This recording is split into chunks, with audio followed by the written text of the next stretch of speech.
Olá, pessoal. Estamos começando o nosso bate-papo das 6. Obrigado a você pela sua audiência de sempre, né? Às quintas e sextas-feiras, um tema novo para a gente conversar um pouquinho. Vocês tiveram ontem, né, o tema do direito aqui sendo tratado nas quintas-feiras, como é de costume.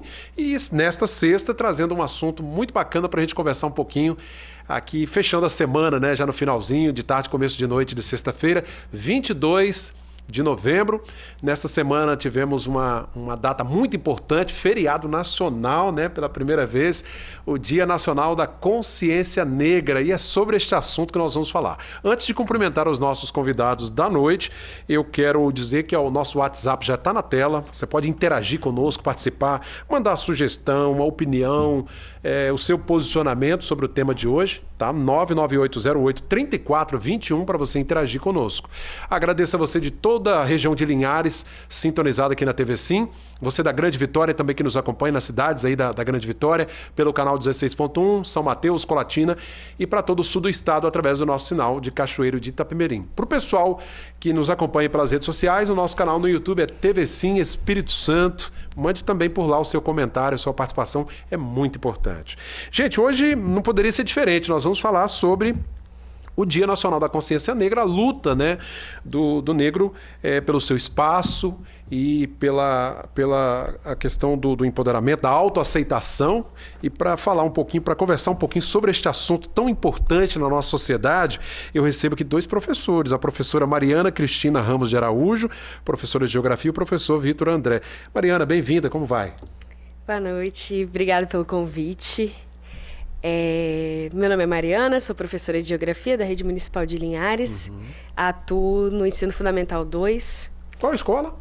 Elza Rony Scarpati. Ah, aqui pertinho da gente. Aqui pertinho. Bairro Lagoa do Meio. Isso. O professor Vitor, professor de História. Vitor, bem-vindo. Isso, boa noite. Sou o professor Vitor, professor de História, também da Rede Municipal de Linhares, na Escola Zeferino Batista Fiorotti, ali no Santa Cruz. Santa Cruz, que bacana, né? Gente, olha, é muito importante a presença de vocês, porque assim, vocês como professores conhecem muito bem o ambiente escolar, a diversidade, que é uma diversidade brasileira, não é só do ambiente escolar, né? Mas na sala de aula você tem ali a percepção, né, da diversidade que nós temos no Brasil, e vocês também fazem parte desse movimento tão bacana que acontece aqui em Linhares, que é o Instituto Negro Soul, que desenvolve várias atividades, né, Mariana? Isso aí. O Instituto Negro Soul, ele foi criado aqui em Linhares exatamente para a gente pensar nessa questão da diversidade, né? Que as pessoas negras estão aqui em Linhares, que elas estão nos espaços, nas escolas. A gente precisa pensar o empoderamento, né, dessas pessoas, o autoconhecimento, porque muitas vezes a gente percebe, eu como professora percebo, né, principalmente, que os alunos eles não se enxergam como pessoas pretas. Que né? coisa, né? É o que falam do tornar-se negro, né? Então, a gente tem que trabalhar essa questão do letramento racial. E uma das formas que a gente trabalha é a partir da estética, né? A questão da beleza. Porque eles precisam se ver como pessoas belas e Sem também dúvida, que são capazes de chegar onde quiserem, né? Onde for possível, né? Naturalmente. Ô, Vitor, a luta do negro, né, historicamente, sempre foi muito árdua, né, no Brasil, para romper essas barreiras, inclusive no ambiente escolar, isso é nítido, né? Nós tivemos que ter aí a lei de cotas, que já existe há um tempo, justamente para tentar corrigir um pouco dessa questão, essas ações afirmativas, né? Mas a gente está longe ainda do algo ideal, né? Isso realmente. Muitas coisas já conseguimos percorrer nesse caminho todo, né? Mas ainda muito precisa chegar, né? Precisamos ocupar vários espaços ainda. Nós, população negras ainda, infelizmente, não estamos ocupando todos os espaços. É uma luta constante, uma luta diária. E tem que ser ali um trabalho de formiguinha mesmo. E o que a gente vê, assim, de negros em destaque na sociedade brasileira, e quando a gente vai buscar um pouquinho a história daquela pessoa, ela teve que lutar mais do que os demais, né? Sim. Certamente vai ter uma luta maior aí, né, Mariana? Sim. Infelizmente, a gente vem de uma história, né, de sociedade que é uma sociedade pautada no racismo. Né? A discriminação. E aí, quando a gente fala de racismo, a gente não está falando de um ato. O professor Silvio Almeida, ele coloca, né, que o racismo estrutural ele é um processo. que estrutura a sociedade. Porque ele não é só econômico, ele não é só jurídico, ele está em todas as esferas. Está enraizado, né? Está enraizado. Então, professor... E a gente vê isso, por exemplo, nas legislações. E quando a gente fala de acesso à educação, a gente tem uma legislação desde o Brasil Império que coloca dificuldades e também que proíbe, né, a entrada de pessoas pretas em escola. E aí, quando a gente fala de Brasil Império, eram pessoas que eram escravizadas. Então, elas nem eram consideradas pessoas. Não eram cidadãos. Não eram cidadãos. Então, se a gente parar para analisar essa questão desse atraso, né? Foram 400 anos, basicamente, de exploração. Então, a gente ainda tem muito a percorrer para chegar numa equidade, né, na nossa sociedade. Dúvida. Professor Vitor, e aí, assim, quando o negro conseguiu romper essa questão, a professora citou muito bem a questão da escravidão, a colonização, os mais de 400 anos, né, de escravidão, o negro se viu, né, livre, digamos assim, mas sem espaço algum na sociedade, né? Isso, aconteceu uma falsa liberdade, né, com a Lei Áurea, 13 de maio de 1888, porém não foi dado condições para essa população negra continuar em sociedade. Foram libertas, mas não foram criadas políticas públicas que equiparasse, que desse condições suficientes para construir uma nova vida. E esse processo foi perdurando até chegar nos dias atuais com o racismo estrutural. A professora Mariana falou aí sobre uma palavra que é assim, uma palavra muito bacana. Se você buscar no dicionário, aí você vai entender. Equidade. Isso. Que é assim, ela é igualdade, mas não é igualdade no sentido de que 2 mais 2 são 4. Não, igualdade levando em conta também as dificuldades que cada um tem, né? Eu não posso, a gente não pode igualar todo mundo na mesma régua ali, porque sempre alguém vai ter uma vantagem, né, maior que outro, a depender do contexto. Quando eu falo de equidade, é exatamente para a gente trazer essa pluralidade que a gente tem na sociedade, né? E respeitar essa questão. Porque a gente sabe que cada um vai ter uma particularidade. Eu costumo falar com os meus alunos que nós somos todos diferentes. Nós não somos todos iguais, nós somos todos diferentes. Sem dúvida. E a gente tem que se respeitar dentro dessa diferença. Cada um com a sua diferença, com a sua história, né, com a sua característica. E aí a gente tem que se respeitar dentro dessa história diferente de cada um. Né? Gente, olha que luta, né? E agora sim, a gente tem avançado, meio que a passo de tartaruga, bem devagarinho, né? Mas tivemos a quarta-feira, o Dia Nacional da Consciência Negra. Parece algo pequeno, mas olha só o que isso representa, né? Sim. O negro hoje tem um dia específico, feriado nacional, fruto de muita luta, né? Sim. Nós tivemos vários avanços ao longo desse tempo na sociedade, e um deles como você citou, é o feriado nacional, né? Dia da Consciência Negra, que homenageia o nosso grande herói, o Zumbi de Palmares, né? Tiveram várias legislações também ao longo do tempo que foi tentando fazer essa reparação, mas ainda continua caminhando a passos curtos, né? Mas ainda vamos aí não perder a esperança e sempre tá batalhando. Bacana. E o Instituto Negro Soul tá aí com suas ações, né? Sim. Eu só queria dar um adendo. Fica à vontade, professora. Que é importante lembrar que o feriado do Dia da Consciência Negra, do dia 20 de novembro, é um feriado nacional hoje. E por que ele é um feriado nacional? Graças a uma deputada federal negra que coloca essa lei em pauta. Uma mulher negra que tem uma história de luta dentro do movimento negro do Brasil. Por isso que é importante que a gente esteja nesses espaços de poder. Sem dúvida. É uma luta do movimento negro que a gente conseguiu, finalmente, né, esse dia como um feriado nacional, um dia de luta, um dia de reflexão, para a gente pensar nos nossos heróis da liberdade. Zumbi dos Palmares, Luiz Gama, Esperança Garcia, são pessoas que lutaram pela nossa liberdade, e aí a gente tem que pensar também no contexto do Espírito Santo. Zacim Bagaba, que fez lá o Quilombo em Itaúnas, são referências que, infelizmente, na maior parte do tempo, muitas pessoas não vão saber disso na escola. Não valorizam essa história, né? Porque a gente precisou de uma lei que obrigasse, né, ao ensino, né? Da história. Bacana. Mas não é cumprido, infelizmente. Você lembrar isso aí, a Lei 10.639, né, de 2003, tornou obrigatório, né, o ensino da cultura da história afro-brasileira, né? Exatamente. Então, hoje, nós temos a Lei 10.639 e também a Lei 10.645, que legitima a nossa atuação como professores, né? Então, hoje nós podemos contar a história que tem um samba da Mangueira que fala que a história não conta.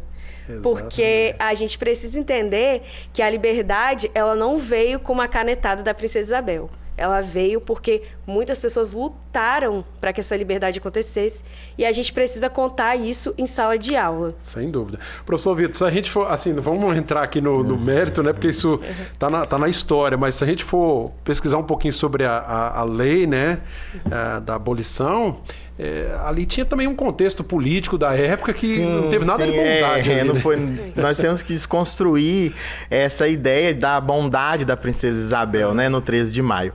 Foi uma lei por pressão internacional, principalmente por pressão dos ingleses, e também por pressão, principalmente do movimento negro, né, no Brasil, né? Então foi uma luta constante ali. E o Brasil, à época, era considerado, inclusive, um país atrasado nesse quesito, porque os outros países já tinham abolido a escravidão. Sim, o Brasil foi um dos últimos países a abolir a escravidão no mundo, né? Então, já não era um sistema econômico, político e social, já não se sustentava mais, né? Então, devido a essa pressão e essa organização do movimento negro, vem essa legislação que tem várias críticas sobre ela, né? Mas ela acontece devido a pressão mesmo no movimento negro. Uma pressão econômica, né? Uma pressão econômica internacional.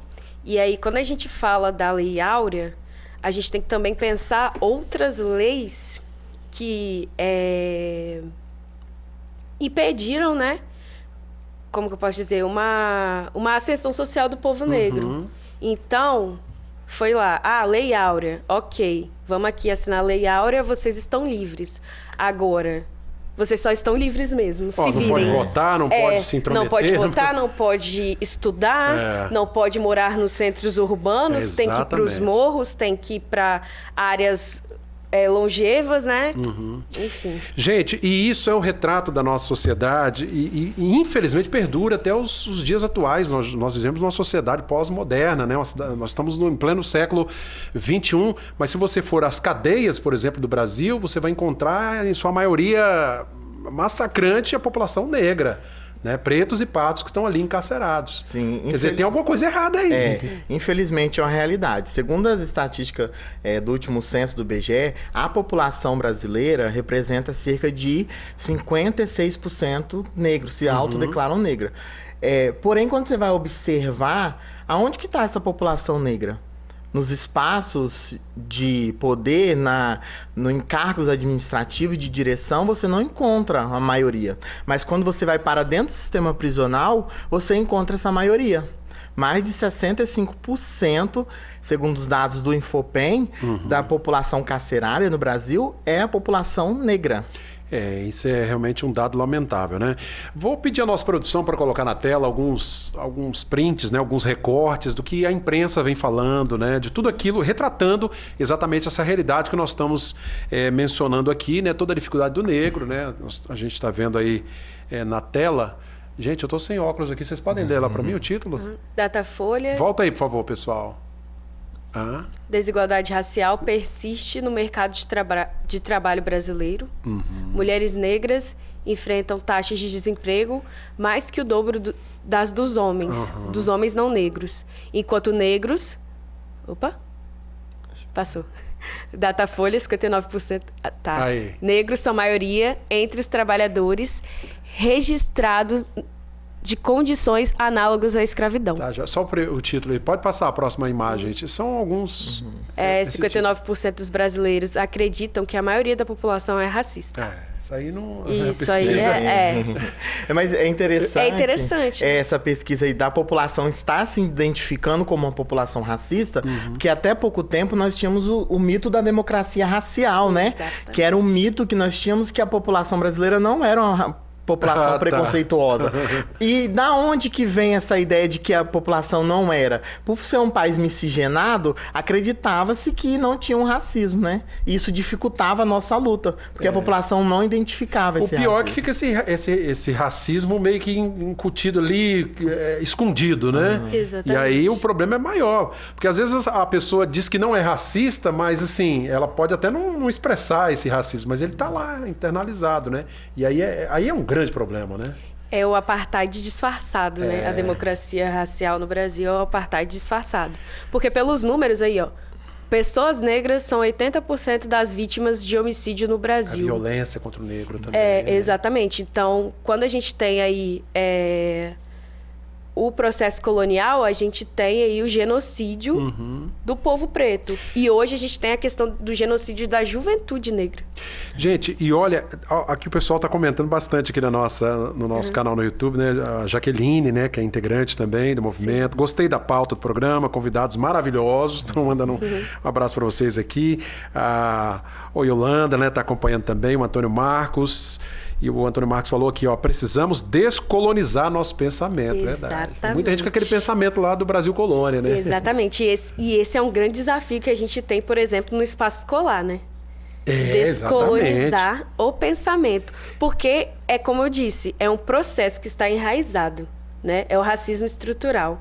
Então, como que a gente vai fazer para desconstruir algo que está basicamente enraizado nessa sociedade? Quando você falou do professor Silvio Almeida, aquilo me marcou bastante que você falou, que é algo que de fato está entranhado na sociedade brasileira, porque assim, você é professora de geografia, o professor Vitor é de história, né? Gente, se a gente pegar os livros de história, ver como o negro é tratado nos livros, né? Nos livros de história, que o aluno tem acesso nas escolas brasileiras. E não só a população negra, a população indígena, por exemplo.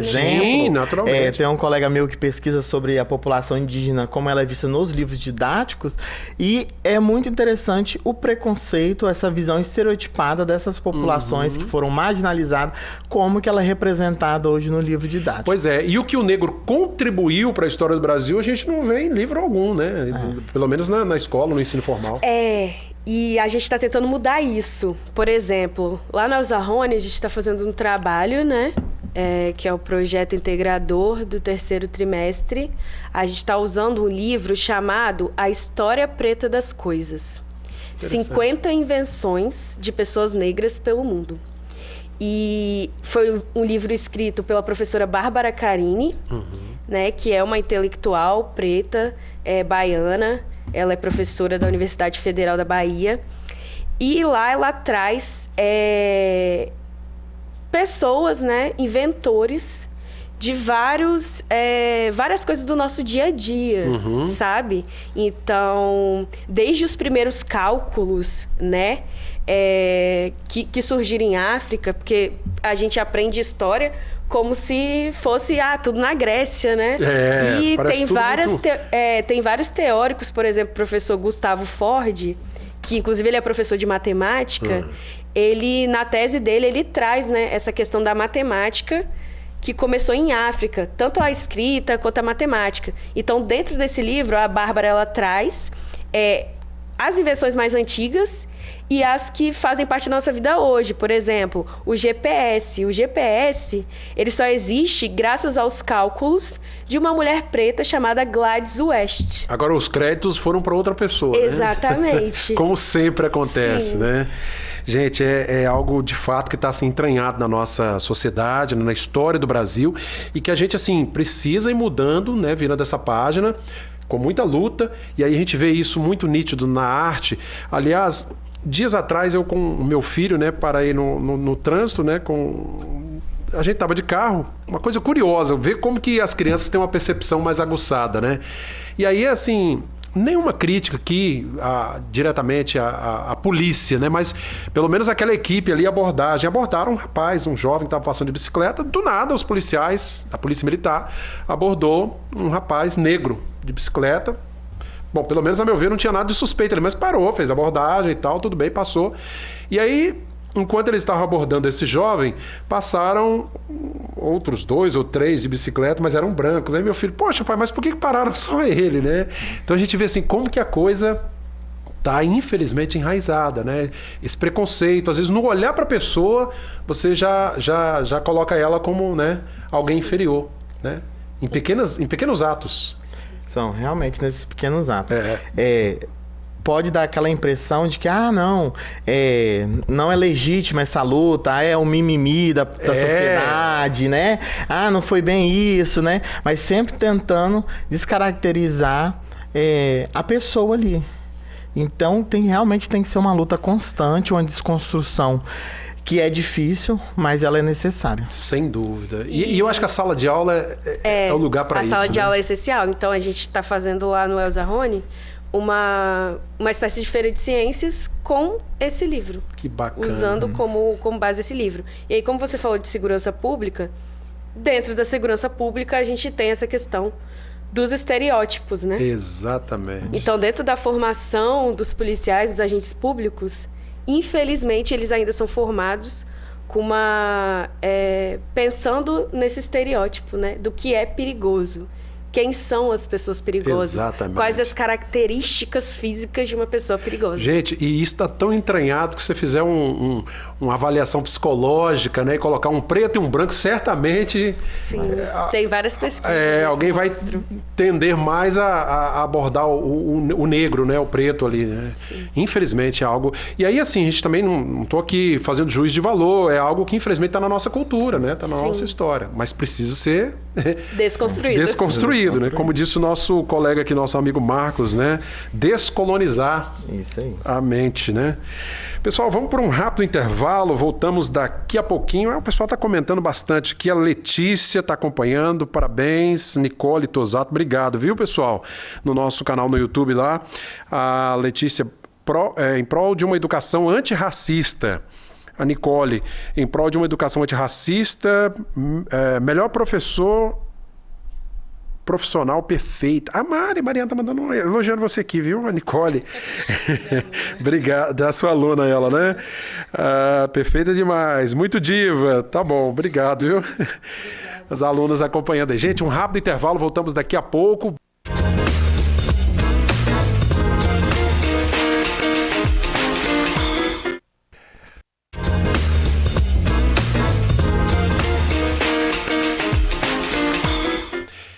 Voltamos, minha gente, com o segundo bloco do Bate-Papo da CES de hoje, conversando com a professora Maria Cristina Ramos de Araújo, professora de Geografia da Escola El Zarrone Scarpati, aqui no bairro Lagoa do Meio, Vitor André de Souza, professor da Escola Zeferino Batista Fiorotti, né, duas regiões bem distintas aqui de Linhares, né? A Zeferino Batista Fiorotti, uma região mais de periferia, aqui no Santa Cruz, e a professora Mariana aqui na Escola El Zarrone, mas que assim, a gente sabe que no ambiente escolar, escola pública principalmente, essa diversidade de culturas, enfim, de aprendizado é muito variada, né? Sim. Antes de retomar o papo, eu queria falar para vocês de um evento que eu participei ontem, um evento bem bacana, né? Que foi o projeto Unidos Linhares Unido, né, pela Educação, um projeto idealizado pela maçonaria, com vários parceiros lá, os clubes e outras empresas aqui, que premia os alunos do 9º ano, né, a galera ganhou lá os primeiros lugares com smartphone, curso de inglês,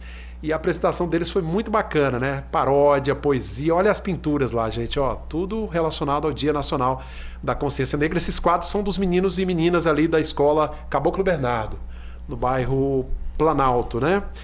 E foi uma tarde muito bacana vendo esses estudantes participando desse movimento e essa questão da luta do negro na sociedade atual. E teve um jovem, o Juan, né, que participou conosco, que falou exatamente, fez uma poesia, declamou essa poesia lá, falando sobre a luta do negro, e a gente vai acompanhar agora a poesia, né? Ele falando como foi escrever essa poesia na entrevista que ele deu pra gente. Nós tivemos o Dia Nacional da Consciência Negra. O que te inspirou a escrever esse poema e como é que foi escrever um texto como aquele? Então, a professora ela fez um projeto conosco, onde a gente falava sobre esse tema E ela sempre propôs para a gente esse tema por ser de extrema importância e saber que no Brasil isso acontece com grande frequência. O racismo é um problema social, é um problema que nós temos e que nós precisamos estar trabalhando. Então ela nos mostrou um livro onde fala um pouco mais sobre isso e a partir desse livro nós criamos projetos e dentre esses projetos nós fizemos, os alunos do Roberto Camão fizeram poemas, né? E eu fiz esse poema, fiz um poema também para os professores e foi nesse trabalho que eu me inspirei para fazer o meu. Olha que bacana, é uma pena a gente não poder mostrar aqui o poema, mas de qualquer forma, tá vendo como que é importante essa provocação na sala de aula, né? É interessante que essa discussão, ela tem que nascer na sala de aula. Acho que a escola é um ambiente muito propenso para propagar essas ideias, desconstruir essas visões estereotipadas, essas visões que foram por muito tempo trabalhado, né? Essa história que foi contada a partir do olhar apenas dos vencedores, apenas dos grandes heróis, né?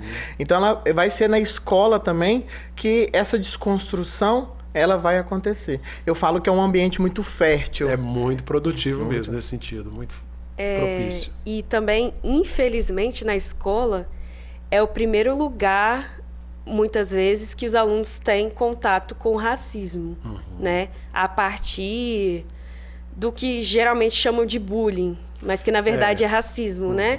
Que falam mal da cor da pele, das características físicas, né? Então, esse é o primeiro... A escola é o primeiro lugar que eles têm contato com o racismo, mas é o lugar onde a gente precisa trabalhar essas questões. E é isso que o Instituto faz, né, professor Vitor? De tentar levar, né, esse trabalho também nas escolas. Eu sei que vocês realizam palestras, encontros de pertencimento, de autoaceitação, de empoderamento das pessoas, para que elas de fato percebam nelas, né? É isso aí. O Instituto Negro Soul, ele vai nascer dentro das escolas, né? Ele começa com um projeto dentro da escola estadual aqui, e ele identifica a partir dessa necessidade de trabalhar esses temas da autoaceitação, do empoderamento, identificar que o negro não é só aquela história da escravidão que foi contada por muito tempo. A cultura negra, ela vai além, né? Nós estamos falando de realezas, de reis, de rainhas que tinham sua vida antes de sofrer o processo de escravização, né? Então nós temos que trazer essa importância, esse empoderamento para dentro de sala de aula. E é nesse contexto que o Instituto Negro Soul vai nascer. Gente, que legal, né? O Antônio Marques está perguntando aqui. Gostaria de perguntar aos professores sobre quais são os principais desafios enfrentados pelos movimentos antirraciais, né, hoje em dia. Os movimentos antirracistas, né?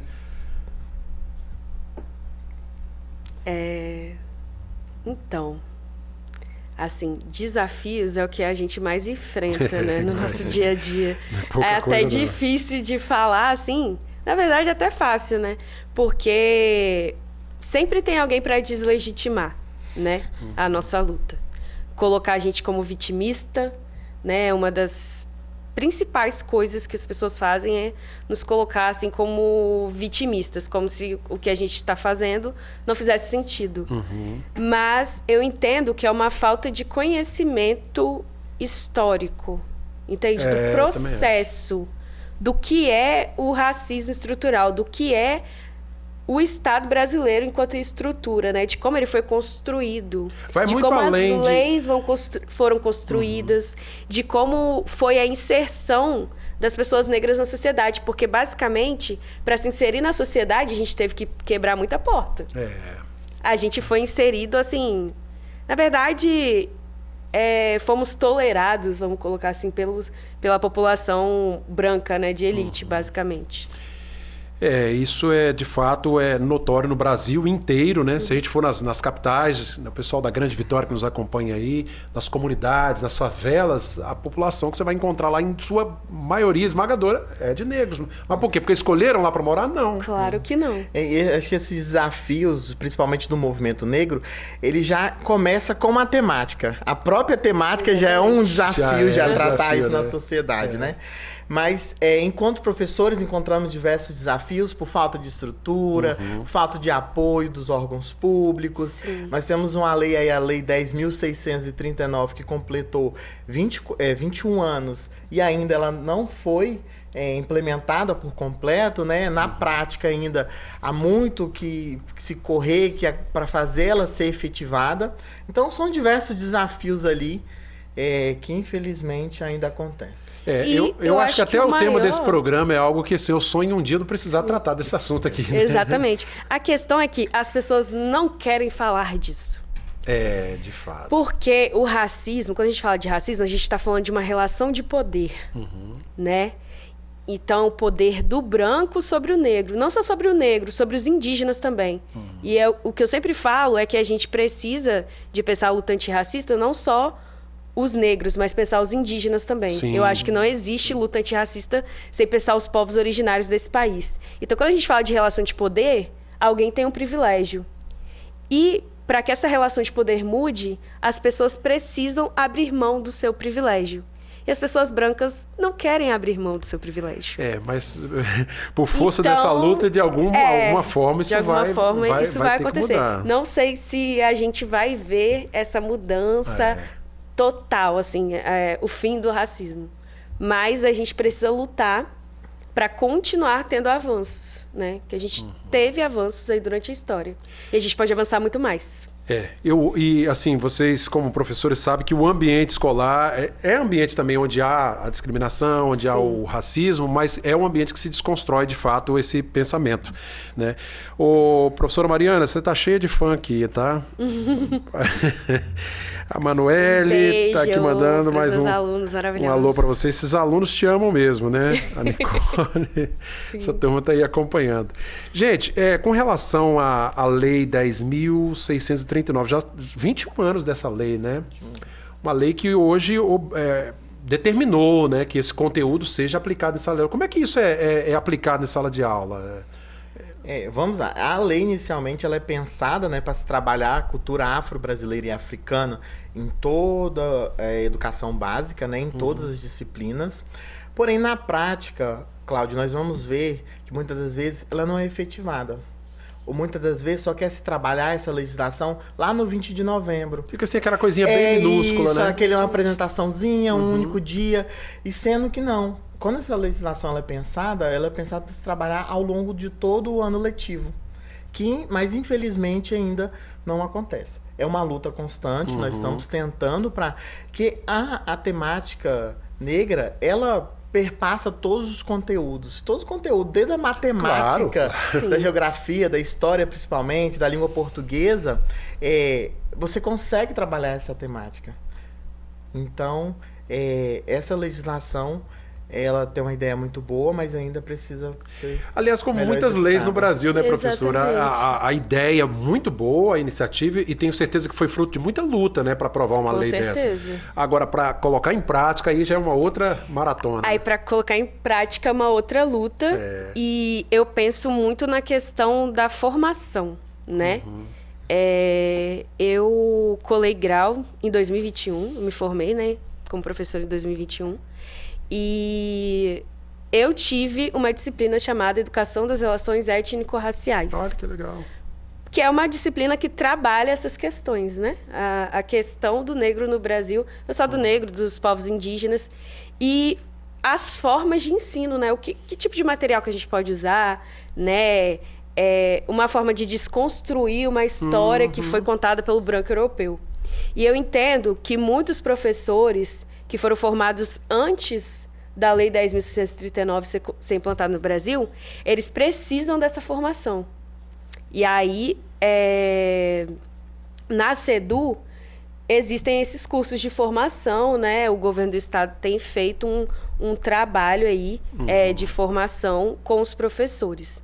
Mas, no âmbito municipal, a gente não vê esse trabalho tão efetivo. Tem que formar esse povo, Tem que formar os professores, inclusive eu vou até conversar com a nova secretária, aproveitar que é uma mulher, assim, sensacional, que é uma profissional que está no chão de sala de aula, entende das nossas questões, aproveitar que vai ter uma nova gestão e colocar isso em Propor essa pauta, ideia, né? Colocar essa ideia de formação o ano todo, para todas as áreas, gente. Não é só história e geografia. Não, pra Por tudo. exemplo, o professor Gustavo Ford, que é uma referência para nós aqui no Espírito Santo, na luta antirracista e na educação antirracista, é professor de matemática. Olha só. E ele traz nas teses dele a questão do ensino de matemática numa perspectiva afrocentrada, né? Então, até nas exatas, nas ciências da natureza, não é só ciências humanas, dá pra gente trabalhar em todas as áreas. Então, Durante todo o ano. Durante professor todo Vitor, o ano, não basta a exatamente. lei que obriga. Tem que ter, o professor tem que estar preparado para esse Exatamente. desafio, né? Isso. É uma formação muito importante que a Mariana fala sobre a formação continuada, né? Exatamente. Nós sabemos da sobrecarga de trabalho do professor, das dificuldades, mas é necessário ter essa formação continuada sobre esse tema muito importante. Essa reciclagem é eterna, né? É Não vai eterno, acabar nunca. Professor, ele é o eterno aprendiz. A partir do momento que você se torna professor, você sabe que a sua vida vai ser de estudo sempre. Você que a gente citou- precisa se atualizar, Você né? citou aí o município, né, a prefeitura, que faz um trabalho muito importante na formação dos nossos estudantes, que vão chegar depois lá para o ensino médio, né? Que, gente, eu acho que é lá de fato que tem que começar, na educação infantil, os pequenininhos ali, a desconstruir essas falsas ideias, né? Essas informações falsas, para que elas cheguem lá no final do ensino fundamental, preparando para o ensino médio, já com a cabeça, né, mais bem informada, mais aberta, né? Eu sempre penso que a criança é a porta para tudo, assim, para a gente criar uma sociedade mais com equidade, né? Porque mudar os que já estão... Que respeite as diferenças, Exatamente. assim. Então, tem que começar mesmo da educação infantil. E de fato, né, se você perceber as crianças, quanto menores elas são, você percebe que não há esse racismo, ou quando há, aprendeu obviamente de um adulto, né? Sim. Mas assim, a gente vê que à medida que elas vão crescendo, e aí o que aprende em casa ou na família, elas acabam replicando, né? IBGE, mulheres negras sofrem mais violência do que as brancas, né? Outros dados aí que vão sendo... que a mídia, né, a imprensa vai publicando. É né, bem gente? interessante esse dado aí da mulher negra, que vai perpassar outras lutas, né? Então, quando nós falamos de racismo, nós também falamos do racismo sofrido pela mulher negra, também o racismo sofrido pelas comunidades LGBTQI a Sim, mais, as minorias né? Então, que as existem. minorias, as que estão à margem da sociedade, né? Então, o racismo ele vai se mostrando estrutural em vários aspectos de toda a sociedade. O Antônio Marcos até lembrou que aquela velha frase, ninguém nasce racista, de fato. Sim, nós né? aprendemos. A gente vai aprendendo, infelizmente, Infelizmente. um péssimo aprendizado, né? Eu acho que é um desserviço que um pai faz, né? Colocar esse tipo de pensamento na cabeça do filho, né? É algo horroroso, né? Que para desconstruir depois vai dar muito trabalho, às vezes é até impossível, né? Desconstruir. E esse pensamento muitas vezes não vem só da família, vem da família, mas vem das instituições de poderes também.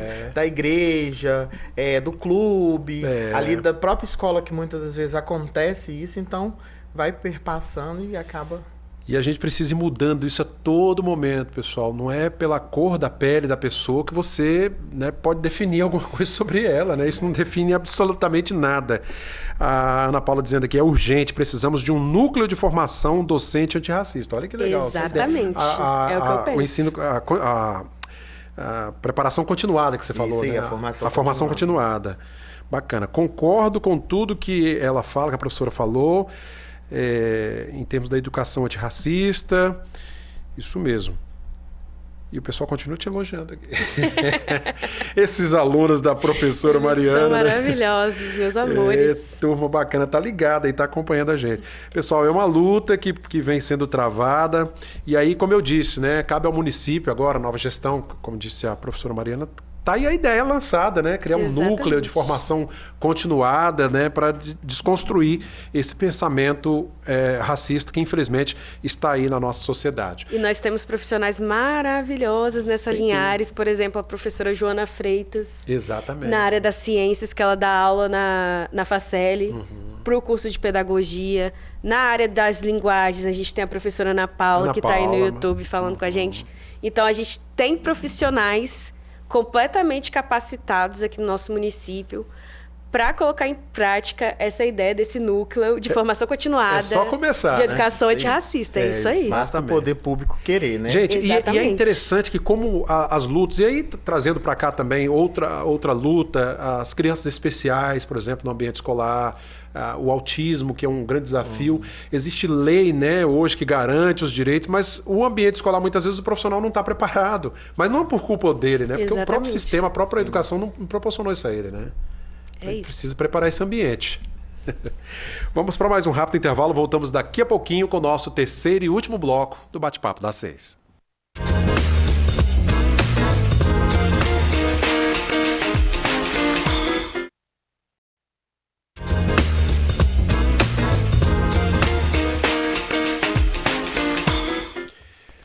Voltamos com o nosso último bloco do Bate-Papo das 6 de hoje, falando sobre a luta racial, né? Tivemos nesta semana, dia 20 de novembro, o Dia Nacional da Consciência Negra, feriado no Brasil, comércio fechado, né? Acho que foi bacana, uma data bem marcante, né? Essa data, fruto de uma luta. Eu não sabia que é uma deputada negra, né? Que Sim. propôs essa lei, né, professora? A deputada Jaqueline Rocha. Capixaba. Capixaba. Primeira mulher preta capixaba eleita deputada federal. Estreante lá na Câmara, né? Porque é o primeiro mandato dela. Exatamente. Maravilhosa. Beijo, Jaque.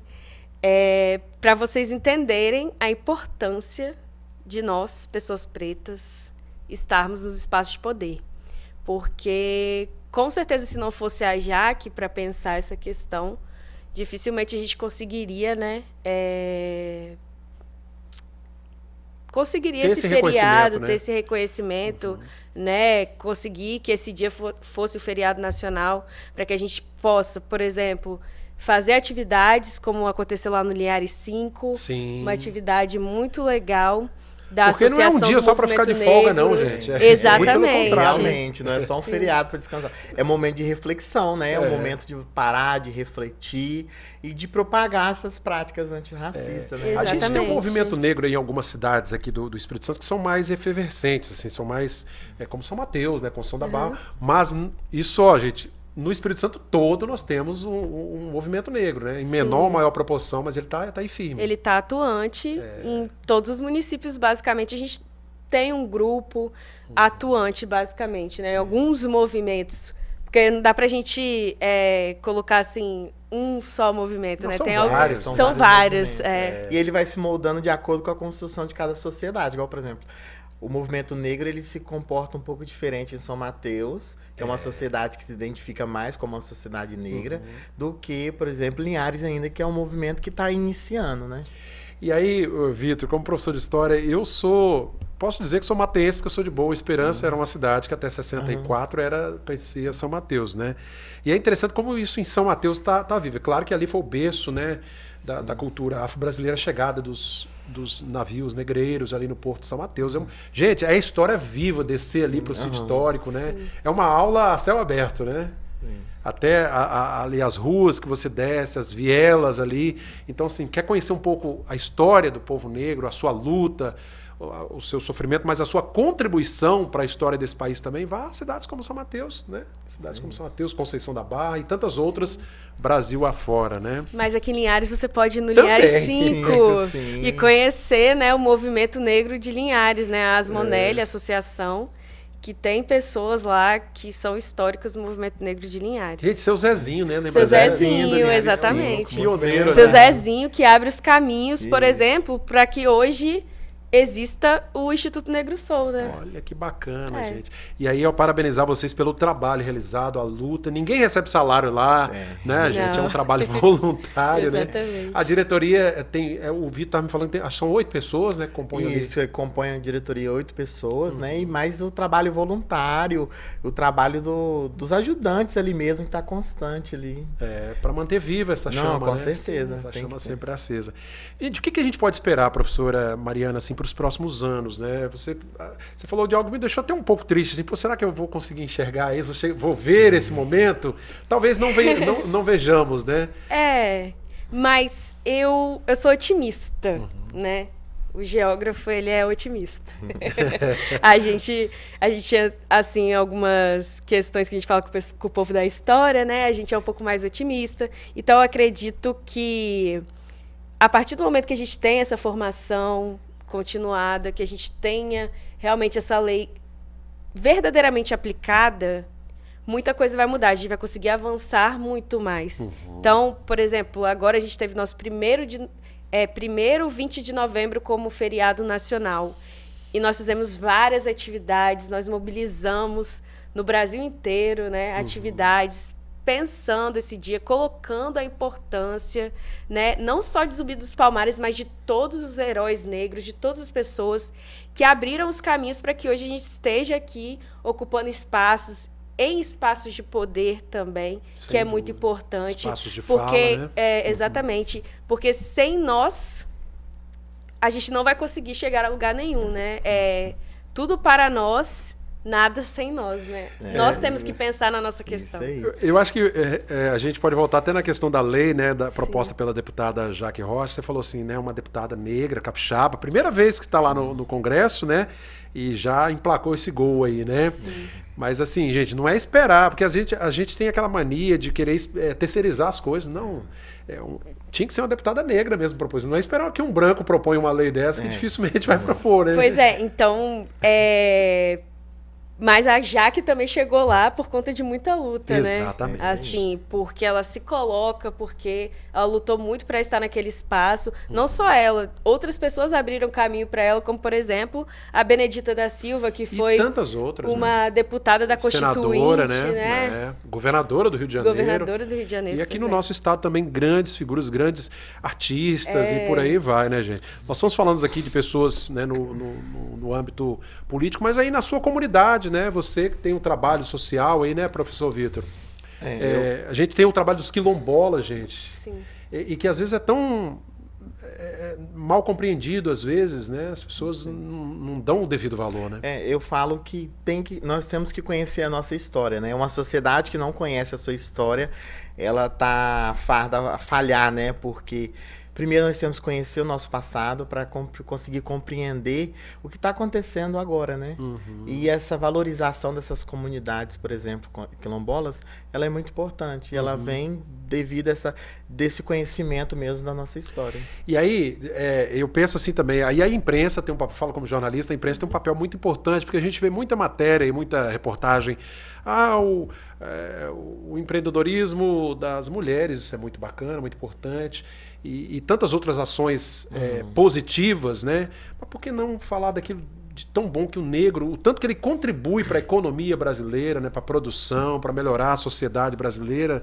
Né? Por que o negro tem que ser sempre visto ali como ponto negativo dessa história? Eu acho que tem que mudar isso aí, né? Com certeza, principalmente se tratando das mulheres negras, né?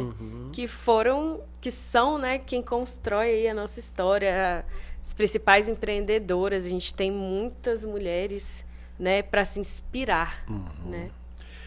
Gente, nosso tempo está terminando. Eu quero agradecer muito. Eu falei que o tempo passava rápido aqui, né? Uma hora, mas uma hora muito rápido. O pessoal está comentando aqui no nosso canal no YouTube. Quero agradecer a você do YouTube que nos acompanhou e pela televisão, pelo canal 16.1.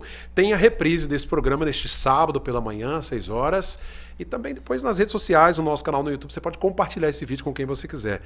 Professor Vitor, obrigado pela presença. Parabéns pelo trabalho e muito sucesso lá no Instituto e na sala de aula também.